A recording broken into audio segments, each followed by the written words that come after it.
Welcome to TradeTheNBI.com. This is John. Report is for the 18th of May.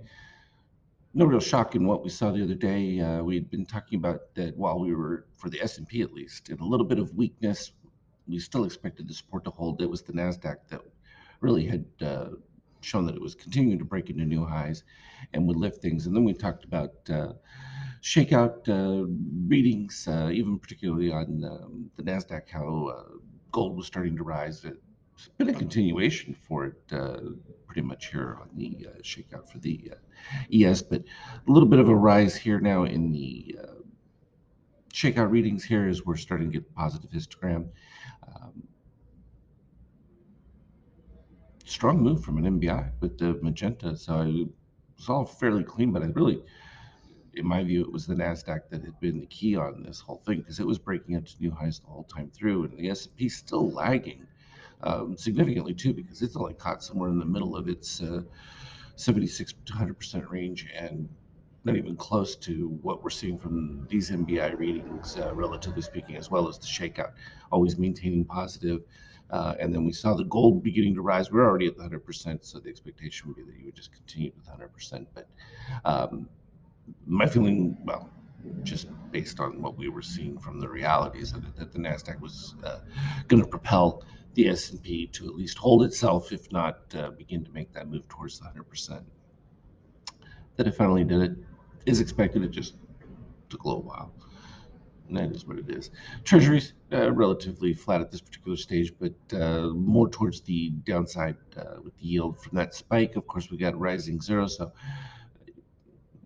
right about where I was talking about at the 100 range uh, would be reasonable.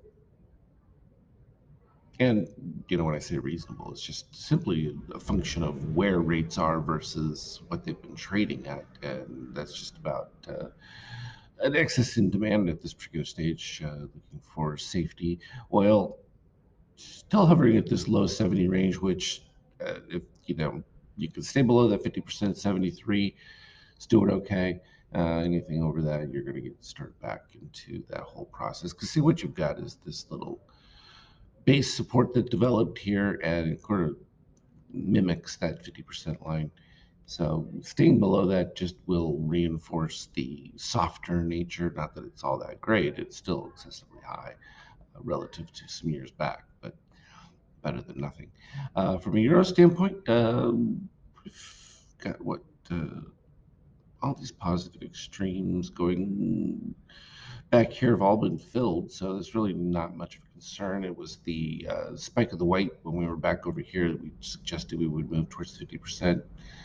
It's taken 4+ days to do it, and it's still in weak readings. So that becomes an interesting one as you reach that 50% threshold, whether it's able to hold it. And part of this is going to come back to at some point what's the EU doing and how bad is it for all of their governments relative to the US? And I would argue that it's considerably worse, but um, there's still a lot of trade that takes place. So it's enough to justify their back and forth moves. But at the end of the day, I think the euro still has to fade more. It really shouldn't even be where it is, but they do like to keep it in a comfort range, and it's been something they've been doing for the last few years. So we've seen it pretty clearly.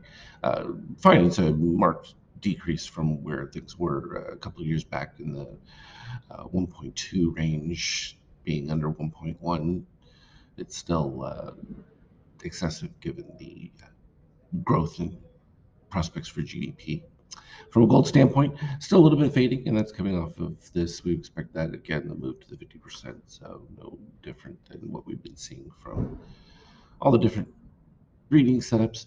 Bitcoin holding on to its 76, and we talked about that. Even though the white was leading, as long as you had the magenta over, it's usually enough to keep the support intact.